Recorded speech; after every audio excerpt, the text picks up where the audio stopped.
Hi, everyone, and welcome once again to NYFA photo events.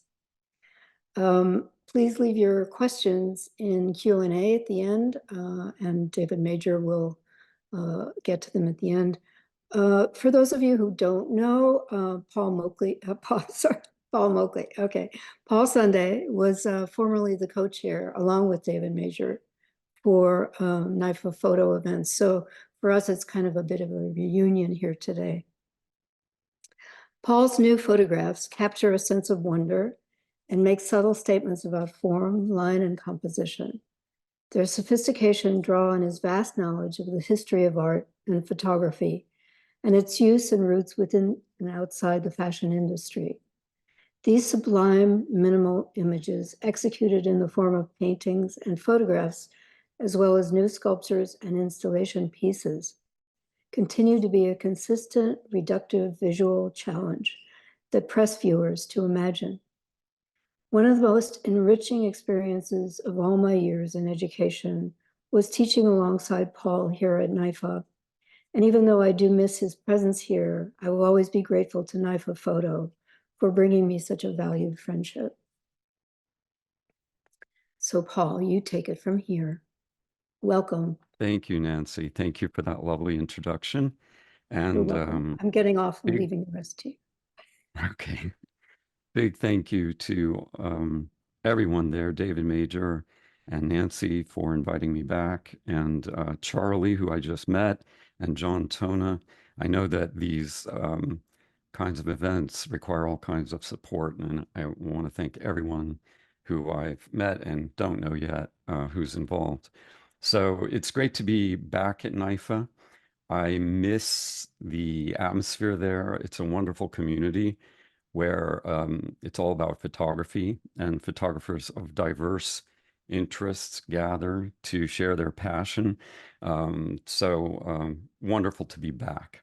I'm going to talk a bit about my career, but hopefully that's just a sort of excuse to drop some advice and help you all with your futures in photography. I want it to be a benefit. I will show you some pictures, tell some stories, and I hope at the end you will have some questions for me. So I'm going to share my screen. So this is a quote from one of my favorite books on photography, Willem Flusser. He was writing about visual culture in the 70s and 80s, and he was prescient. He, you know, there was no internet yet. There was no digital photography, but I strongly recommend that you read this book. Photographer, a person who attempts to place within the image information that is not predicted within the program of the camera. And this is something I think about a lot these days in terms of what photography means to me now in this incredibly exciting time to work with images. I was not trained as a photographer. I was trained extensively as a theater artist in performance, directing, stagecraft, stage design, but mostly as a performer. And I was engaged in that world in my early 20s and having a grand time, a really romantic youth. But along about 25, I started to worry quite a lot about my future. And just pragmatic things like, rent. But I had this idea that I could do photography as a side gig. So my photography career has very humble beginnings. It was for me this idea of, oh, I'll do headshots for my friends and I'll help them out. It'll help me out. But as soon as I started, I became really passionate about photography, and photography took over my life. And I was lucky because even though I couldn't afford to go back to school, and there was no New York Film Academy at that time, so that wasn't an option. But my theatrical training served me quite well. I was able to transfer a lot of skills into photography, and I would just say that the sort of interdisciplinary tendencies in theater, this robust work ethic that we were endowed with in school, viewing process as a discipline, and then perhaps strangely, the malleable nature of identity. When you're an actor, you get a lot of experience with imagining yourself as other. And it's a really valuable practice, I have to say. And I'll speak more about that as we move on. So I had this camera in my sock drawer, and I taught myself to use it with books like this. And there was also no YouTube at this time. So, and I read magazines like this. This is a vintage issue, but I got Modern Photography every month and Popular Photography and read all the articles. And then I would end here, and many of you will identify with this. Each month I would study very carefully, thinking about what magical piece of equipment was going to transform my life. And I was in that gear moment, that equipment obsession. And eventually I recovered from that. And it didn't matter so much anymore. But we all go through that, right? I imagine some of you look at the B&H website quite a lot. I learned from those books, I learned to develop film in my bathroom, and I purchased this very model of Federal Enlarger, which is like a soup can with a light bulb in it, basically. And it was very easy to damage one's negatives. But I learned to make 8x10 prints. And so I was a headshot photographer. And along that time, I discovered a monograph, a coffee table book of the work of Man Ray. And this was a huge influence for me. Man Ray, if you haven't studied him a little bit, you probably should. He's really important to us photographers. He is the grandfather, in a sense, of experimental photography. He also, speaking of the fluidity of identity, he was Manuel Radzinski from New Jersey, and he moved to Paris and reinvented himself as Man Ray to become one of the most important artists of the 20th century. And he was also a multidisciplinary, cross-disciplinary artist. And something about his work just resonated with me right away. And he actually did some fashion early in his career. So one of the first things I decided I wanted to do when I was feeling done with headshots was fashion. So I'm going to sort of not spend a lot of time on this beginning, but I will say that I realized that I needed to learn more about photography if I was going to accomplish my new goals. So I assisted for 3 years. And I won't talk a lot about the assisting era, but I'm happy to answer questions about it if anybody has them. But I learned a lot. I kept my mouth shut and my eyes open.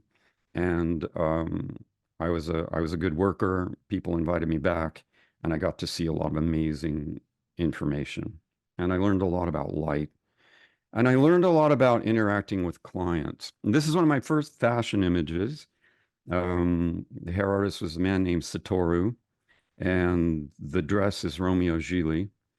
And I eventually, and this is on Polaroid 35 millimeter film, which is a material I miss very much. It's representative of an era for me where I'm working on the portfolio, I'm assisting. Every time I have change in my pocket, I test. It's analog, so it's expensive to test. But eventually I had a portfolio pulled together, and I started showing it around. And I quit assisting cold turkey.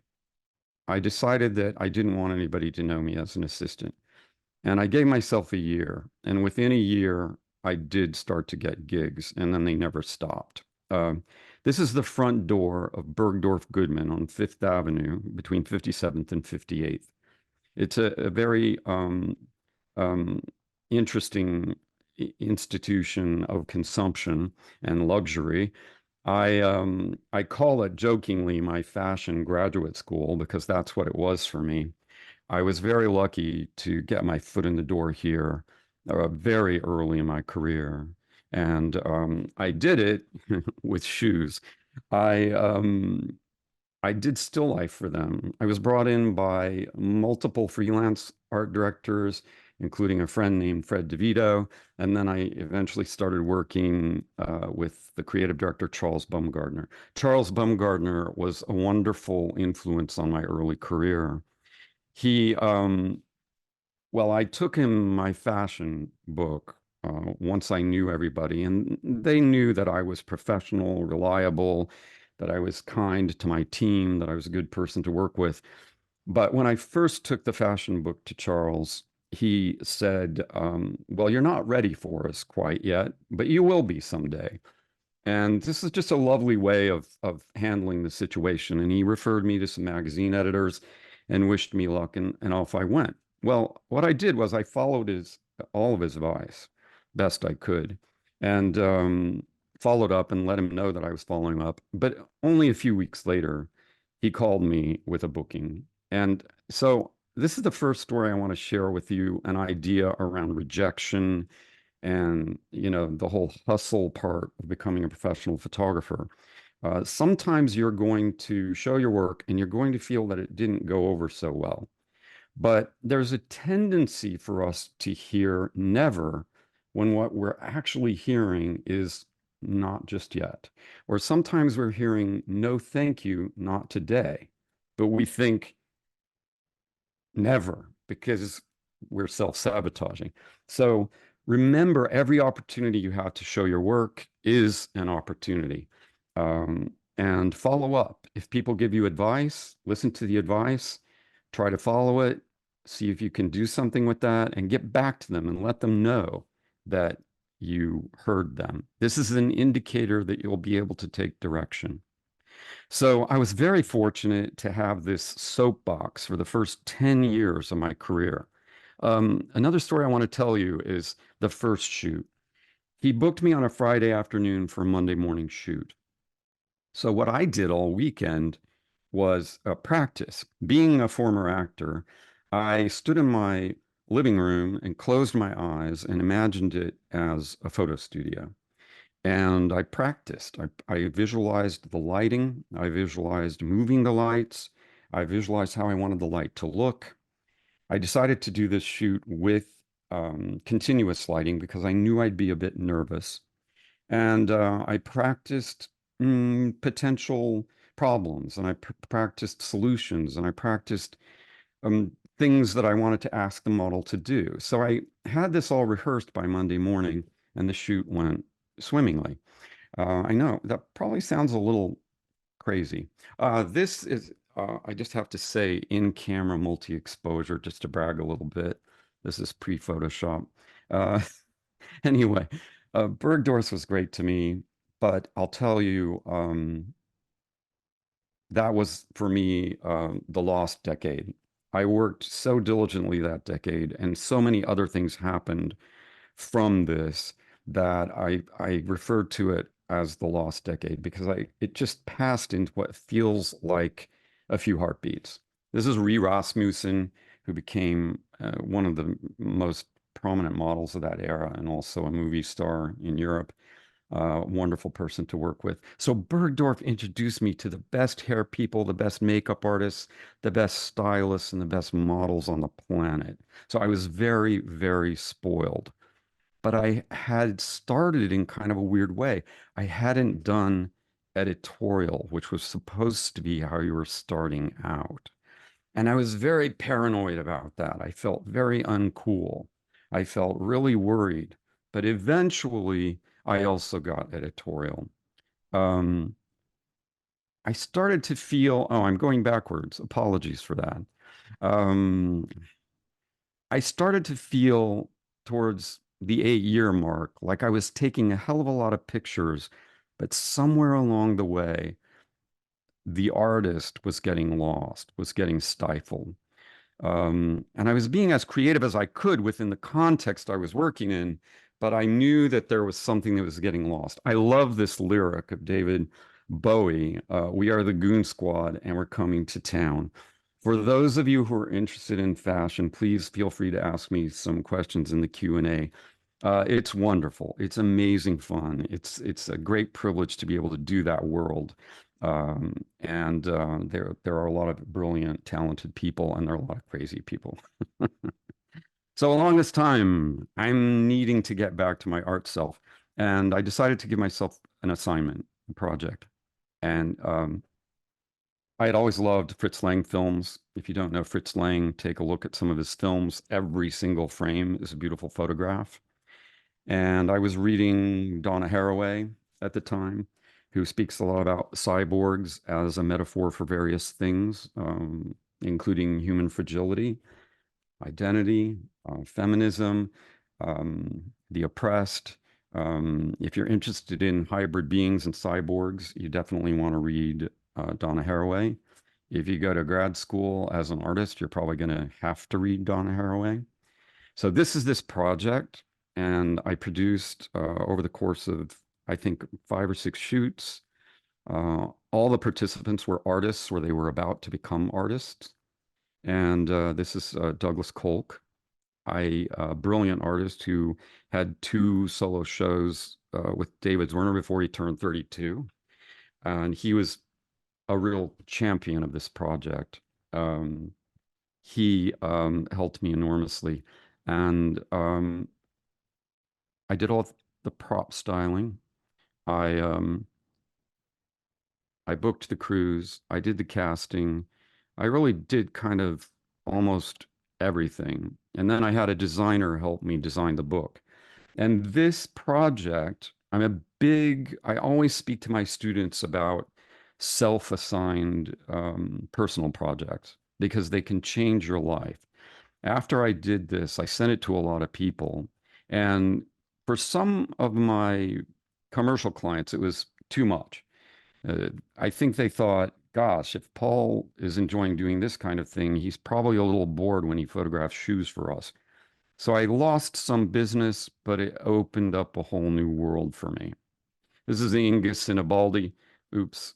Yeah, this is Annie Oak, who became an amazing artist, an early internet artist, creating her new online identity as a sort of, she was an avatar. That was her work. And she also did amazing minimalist installation work. Another image of Doug. Earlier, you saw Inga Sinibaldi, who's a French sculptor. At this time, she was still in art school.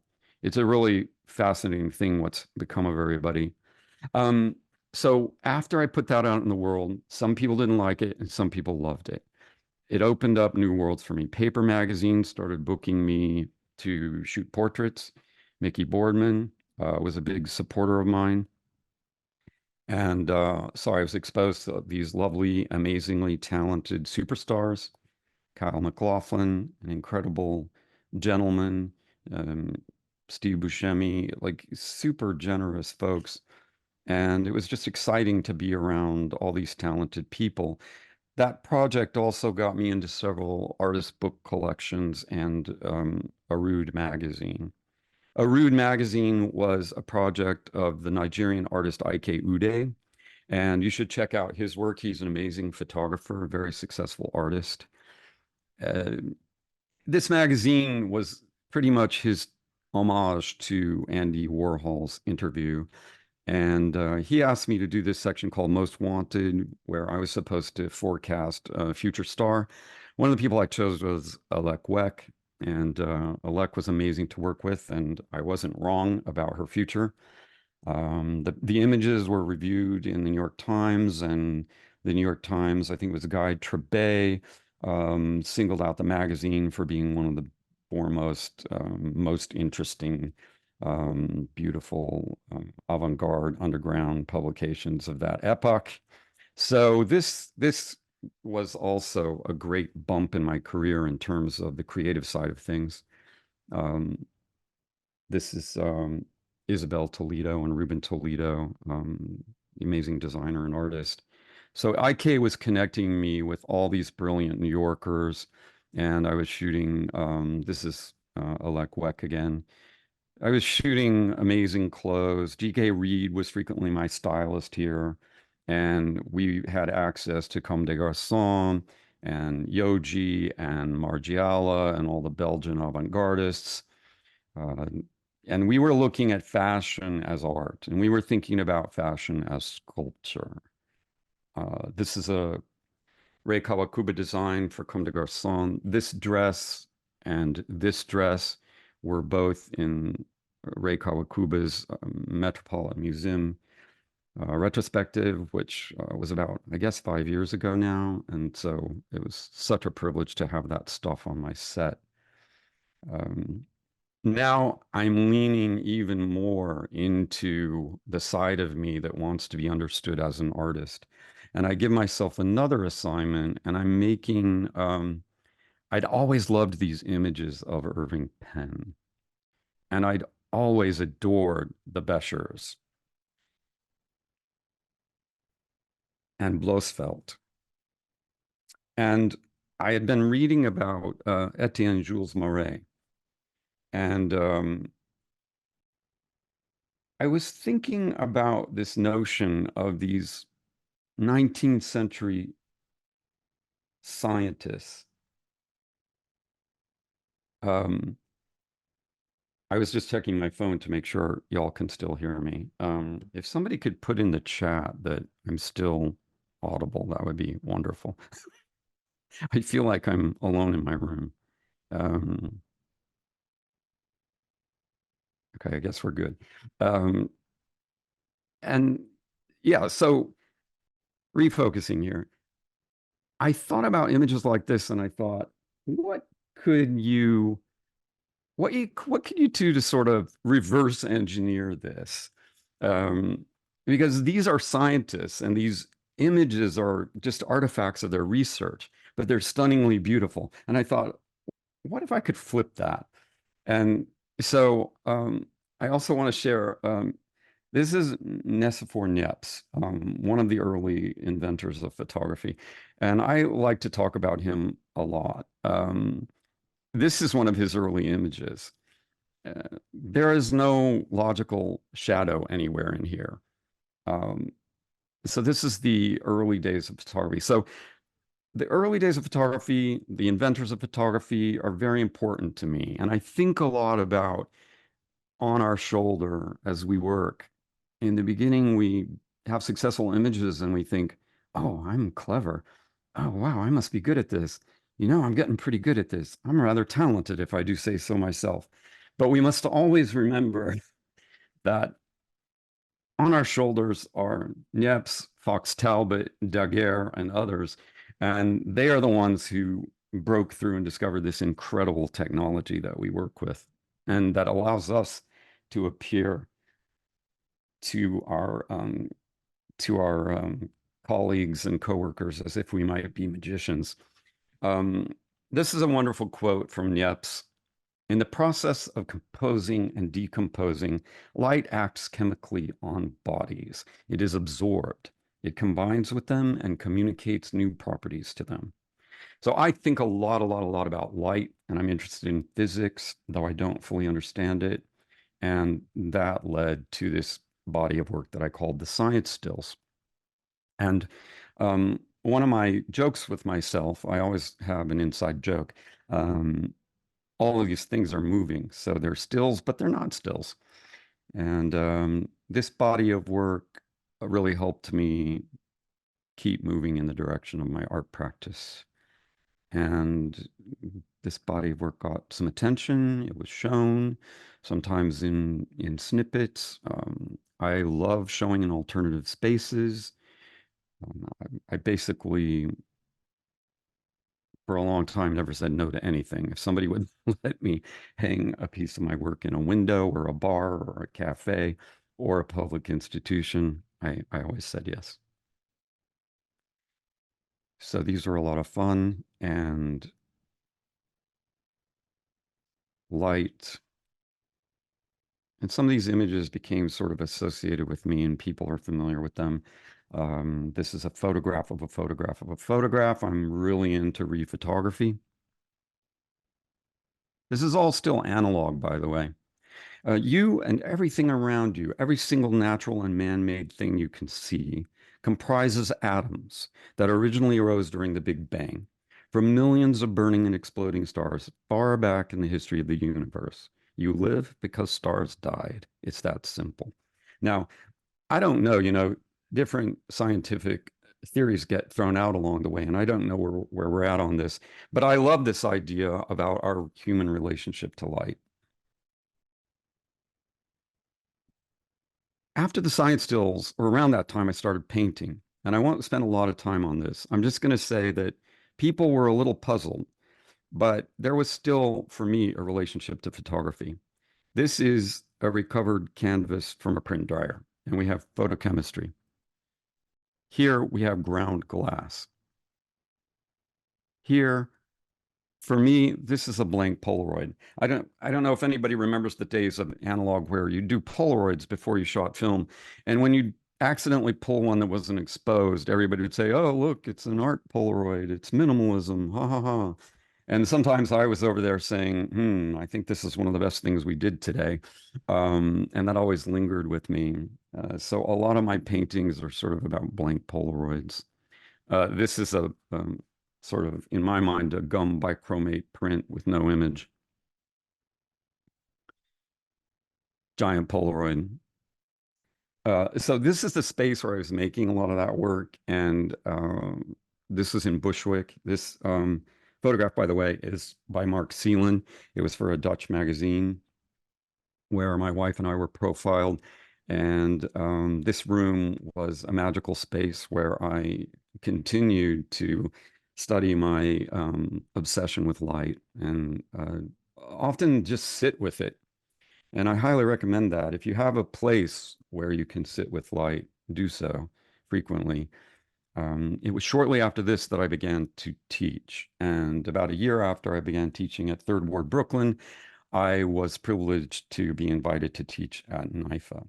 And this was a huge transition for me in terms of how I saw photography. As a lone wolf commercial photographer, it's competitive, it's harsh, it's lonely, and you think about your network and your portfolio and your team and your resume. You think a lot about your proprietary information, whether it's your lighting secrets or your formulas for processing, and it's a very me world. And when I started to teach, it just cracked open photography for me. I started to see that there's this incredible infinite conversation. And I was suddenly collaborating with artists and, um, you know, journalists and every imaginable approach to photography I needed to start learning about. And I was counseling photographers who were interested in things that I had to learn about and catch up. Um, and I began to see that each of us, you know, we have our special place, but we are part of a much larger community, and it's infinite and vast and interconnected. And it was just, it helped me lighten up. Uh, I could have more fun with my own photography. I could be lighter about it because I was involved in something much larger. Not only that, but people respect educators, I think. And I ended up getting this show at New York Public Library partly because I was teaching for NYFA. I took 10 students to a talk that was given by Stephen Shore. And I actually knew the curator of that series and ran into her. She thanked me for bringing my students. And she emailed me the next day and offered me a solo show in the picture collection on Fifth Avenue and 41st Street. That's where it was at the time. And she gave me 7 months to prepare a new body of work. If anybody ever offers you a show and says, I will give you walls and you can create new work, this is an incredible privilege and you should grab the chance to do it. It's a wonderful challenge. And so I was thinking here about archives, and I used my archive specifically, and I looked at all these images that I'd done over the years, and I constantly returned to these hyper simple reductive images. And I decided to play with that, drag them all out. I filled my studio with props and prints. And I was thinking a lot about reanimating these images. And I was thinking about images as photographs, as objects, that photographic object in space, that curled paper, or that sort of old rippling fiber-based print, or whatever it might be. And I was thinking about collage and assemblage and the ambiguity of space in an image, how we try to create the sense of space, but it's flat, but in this context, it wasn't flat. So these are the kinds of ideas that were on my mind.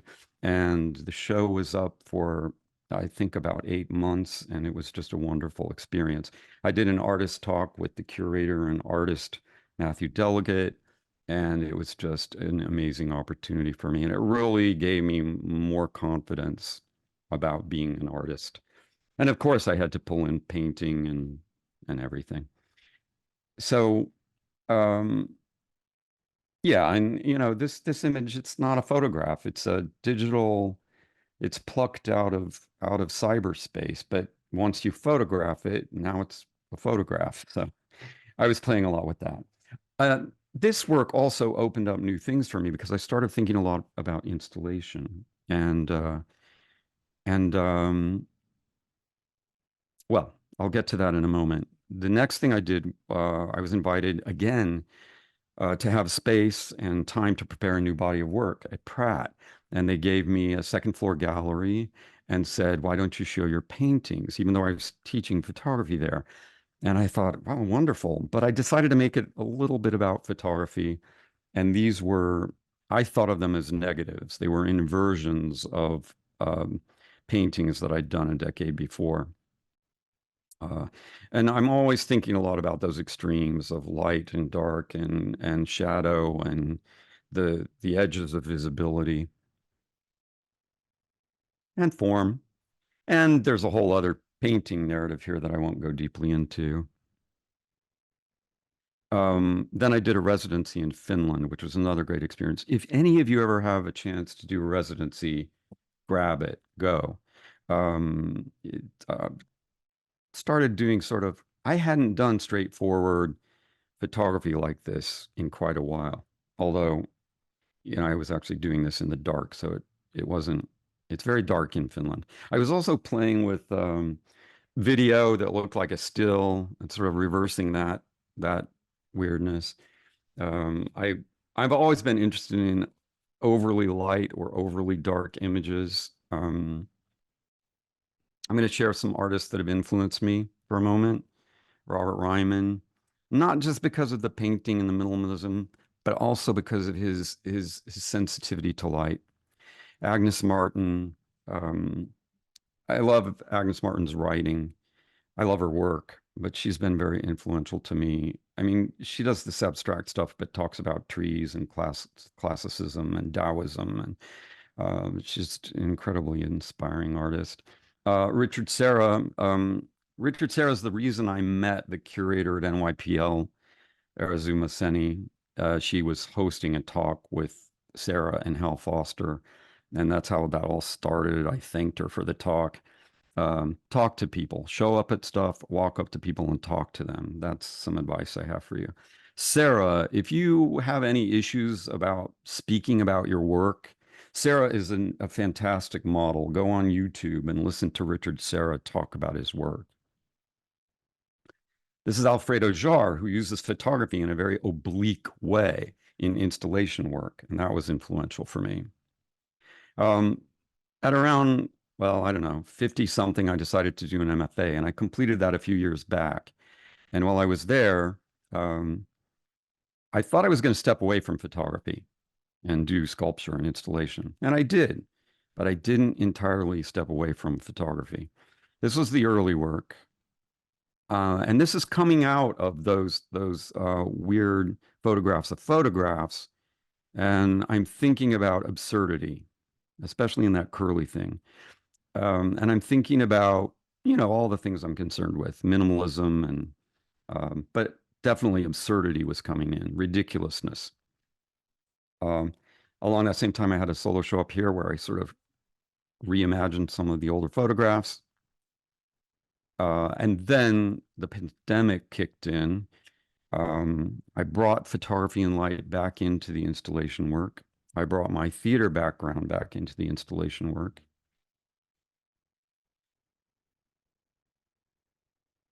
And this is that image that's on the wall, which was um, a restructuring of some of the Finland tree images.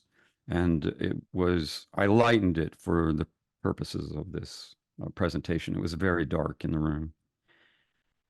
You really had to walk up to it to understand what it was. This is a sort of homage. I may not have realized it at the time, but an homage to Nancy's friend Namjoon Paik.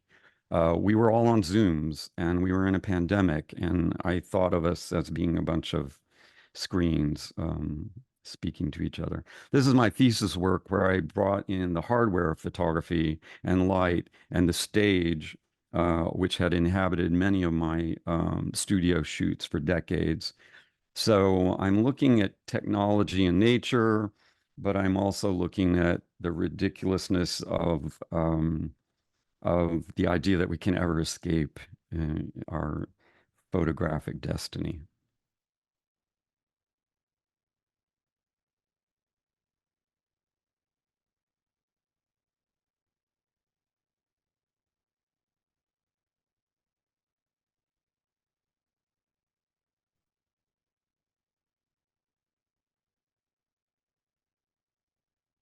So I want to share some advice.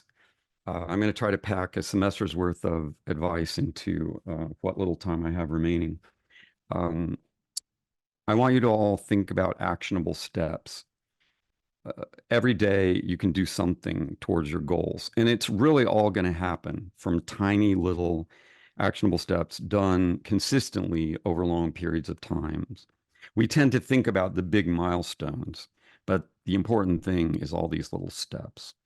I'm going to invite you to enjoy your process. Um, example, you're setting up a 9-foot seamless paper. If you if you think of it one way, it's a very mundane activity and very tedious, and you may do it thousands of times in your lifetime. Many of you will have assistants during part of your career, but you will still need to set up your paper or your backgrounds or whatever you use when you're doing personal work and you can't afford to have assistants around. It's going to be a lifelong thing. So I suggest doing it with intention and attention and seeing if there's a way that you can think of it as preparing the ground, making energy in a space where you're going to make your magic. If you think of more of these things in that way, whether it's turning on your Mac in the morning or sitting down in the space capsule that's your retouching station, the more you can energize all those process steps, the more beautiful your practice will be. I'm going to suggest that you don't need to worry as much as you think you do about getting opportunities. If you follow those first two pieces of advice, you will definitely get opportunities. What you need to think of is how to capitalize on them, how to seize the day when opportunity presents itself, and how to prolong that. Getting one foot in the door is fantastic. It calms your family down. It makes you feel that you weren't wrong after all, that you can do this thing, but you also need to have ongoing relationships. You need to be invited back. You need to develop a career. So don't just think about those milestone moments. Think about prolonging the activity. If you get invited back over and over again, it leads to a body of work and worlds of relationships. Compare and despair. Do not compare your career or your work to other artists. Try to avoid that. You each, every one of us photographers has a completely unique path. We cannot, do anyone else's. We can only do ours. And yeah, so remember that. You do yours. And next, celebrate your fellow artists. This is an important one. Um, if they have an opening and you can make it, show up. If they're doing a talk and you can make it, show up. If you can afford to get a copy of their book, buy a copy of their book. Um, you'd be amazed how important this is. Be genuinely happy for your colleagues when they accomplish things. There will be times that you'll feel a little envious, but try to set that aside and feel genuinely thrilled for them. Be nice to everyone. I'm not going to go deeply into because, yeah, just trust me on that one.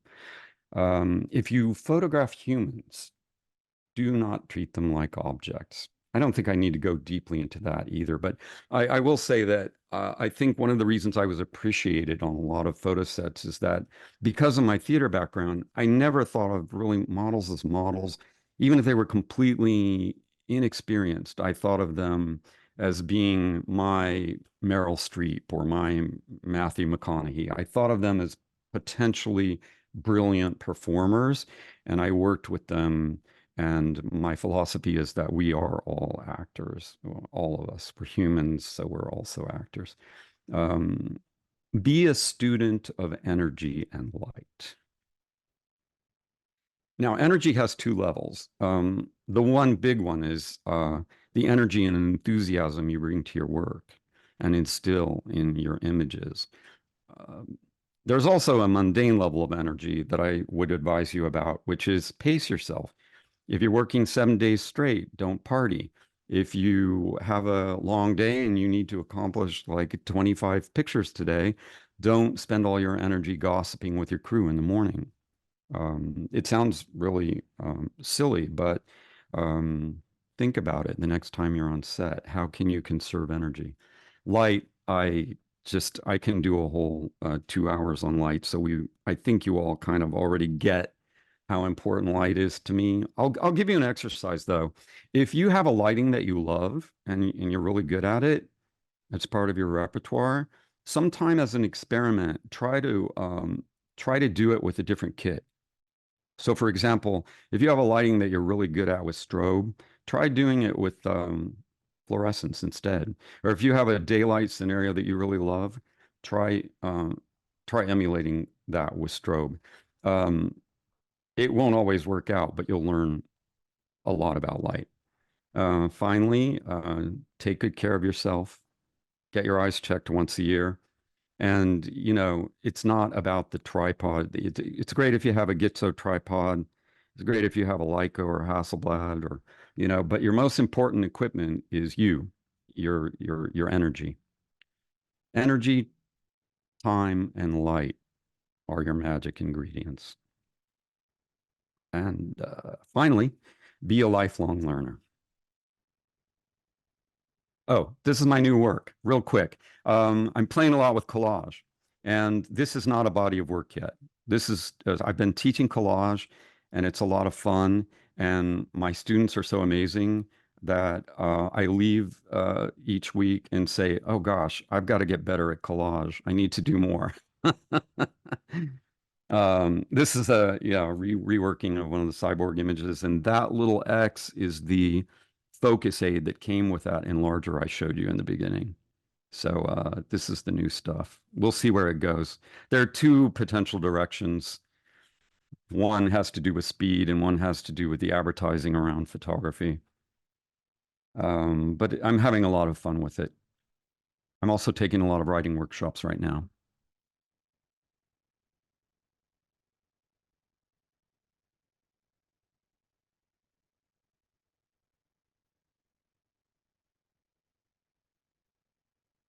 So I hope you all have some questions for me. Oh, that was great.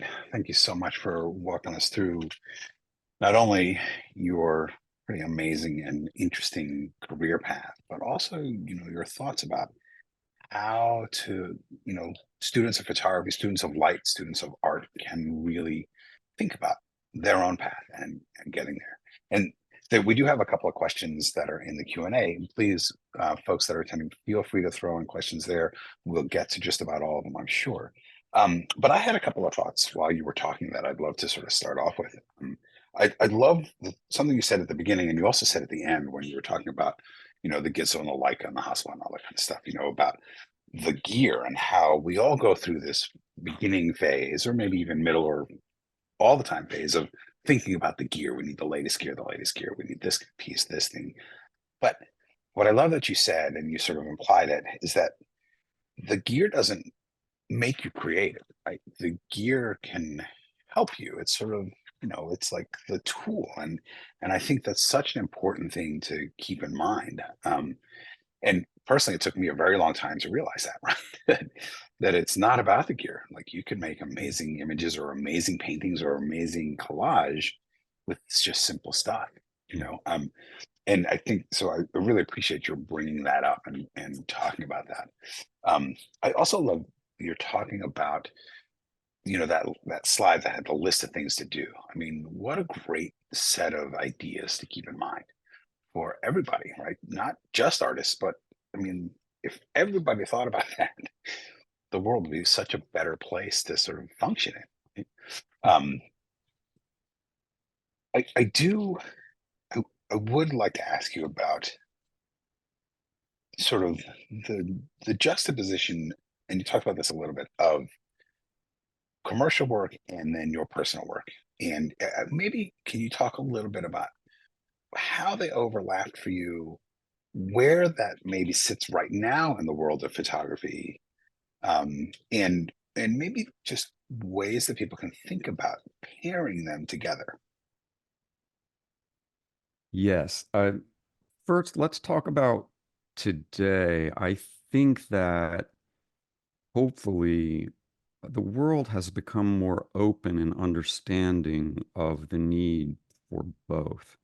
And I see photographers um, playing with the ability to be open. And in the age of Instagram, it's very difficult to hide anything you're doing.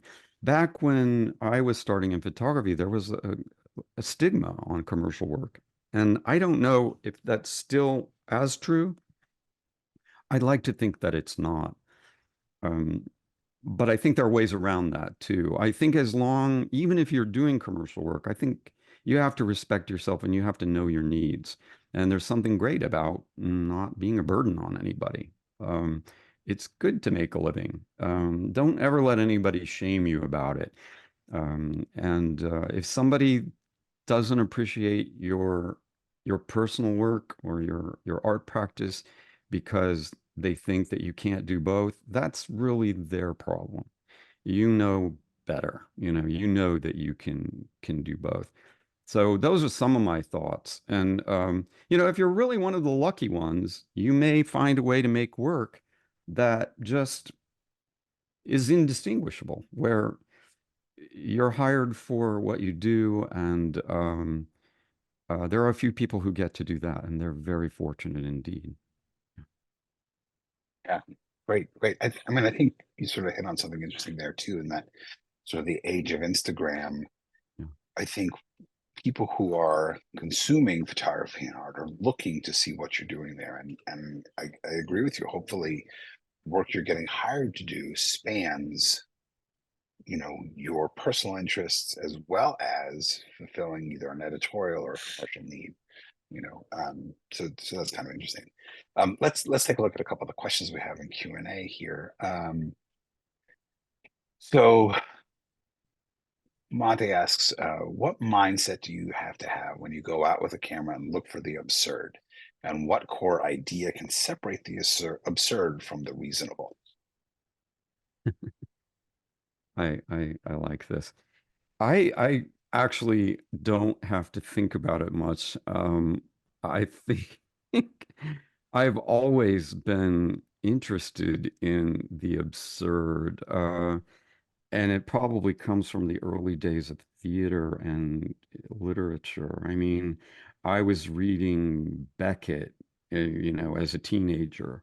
Um, I'm steeped in that from literature, Kafka, um, film, experimental theater, um, you know, um, the Dadaists, the surrealists. So it's just part of the way I see the world. I notice the absurd and I treasure it, and it makes me laugh. And it somehow comforts me. So I don't really have to go looking for it. It's all around me. Great answer. Um, a couple of the pieces you showed from your, I believe it was your thesis show, you were talking about, where you were creating it too, and not just finding it, right? So, um, how does that tie into your answer about sort of looking for it and finding at the same time that you're creating and building?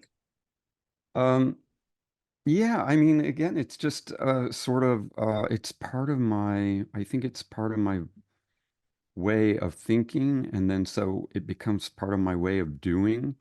I in the archive improv stuff and in most of what I do now, there's very much a sort of flail around the studio, almost like if you were, I collaborated on a theater piece where the director, my friend Richard Toth, gathered a group of us together, and we just would do improvs and we took an old movie, an old B movie, and hacked up the script and put it back together again.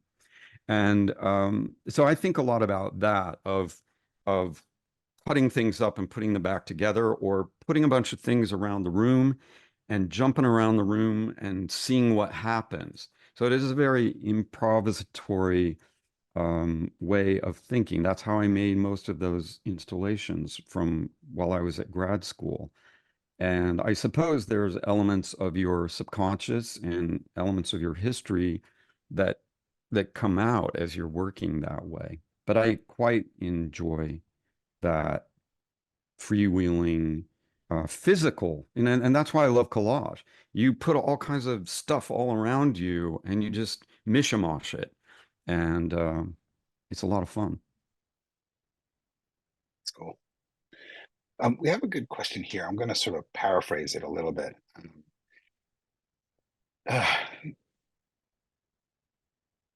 Basically, it's about curating your own work and how to sort of know what to include, what not to include, how many pieces.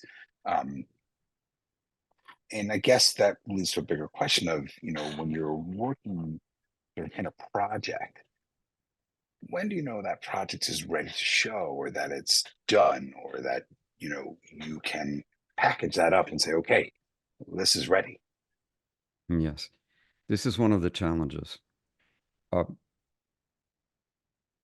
a piece of advice I give a lot of photographers is that we tend to, show too much. That's often the danger. And when you're seeking work or opportunities, you should be sure that you're showing a tight, carefully edited, well thought out presentation. Um, anything, well, the weakest image in a portfolio will tend to stand out and drag the whole presentation down, right? So, and then the other thing is to get advice from people you trust and listen to it. And then, in terms of knowing when something's done, that's a difficult one. There are people who work on a body of work for a decade. There are people who work on a body of work for a lifetime.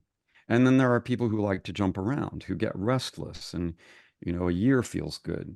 So we all have to learn that about ourselves, I think. Whether you are the person who can do something for, I mean, John Henry, who many of us know, incredible dedication and longevity and persistence is the hallmark of his work. not everybody can sustain that. Jen Davis, who we had in to NYFA, that first body of work that made her a renowned art photographer, I think she spent 11 years on that. So each of you will have to figure that out for yourselves, I think.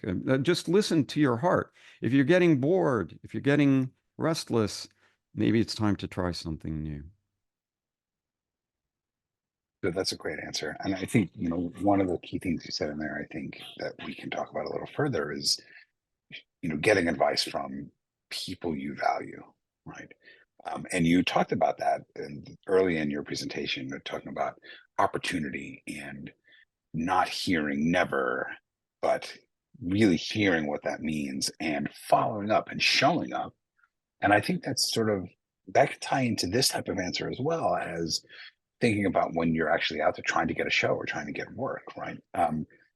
Trusting those, finding your network, people that you trust to take advice from and really hear it and really follow through and follow up on what they're suggesting. I mean, I loved when you were talking about that early on.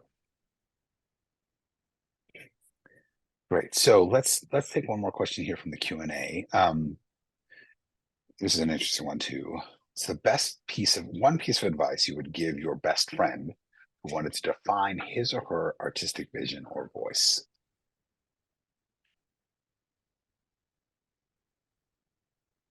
I think I give this piece of advice quite a lot. You either love it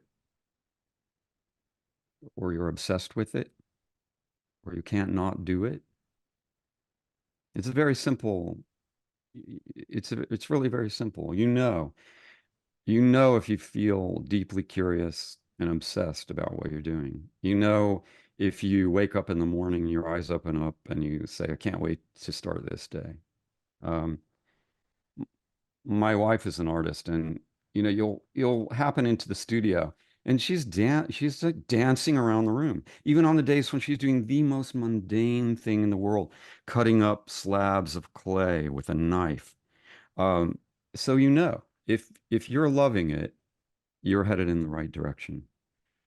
Ask yourself, does this make me feel jazzed and excited? Or might I be happier pursuing a different project? Do I still need to keep experimenting? For me, it's actually very simple. Follow your heart. Listen to your inner compass. It's about love and obsession. Love that answer. That's great. I think actually that's a great one to end on. We're just at the top of the hour, but that's a really good place for all our viewers to really weave and ruminate over. Think about that. It's a fantastic answer, Paul. Thank you for that. And thank you so much for your time. And it's so great to see you as always. Please come visit NYFA next time you're, downstate. I can't wait. And and Nancy, thank you for putting this together. Yeah, you're definitely missed here too. Thank you all, Paul. You're wonderful as usual. Just awesome. Thank you, Nancy. It was great to be here with you all. And thank you everyone for being here and listening in. We will see you next time and have a great rest of the day. Thanks again, Paul. Talk soon.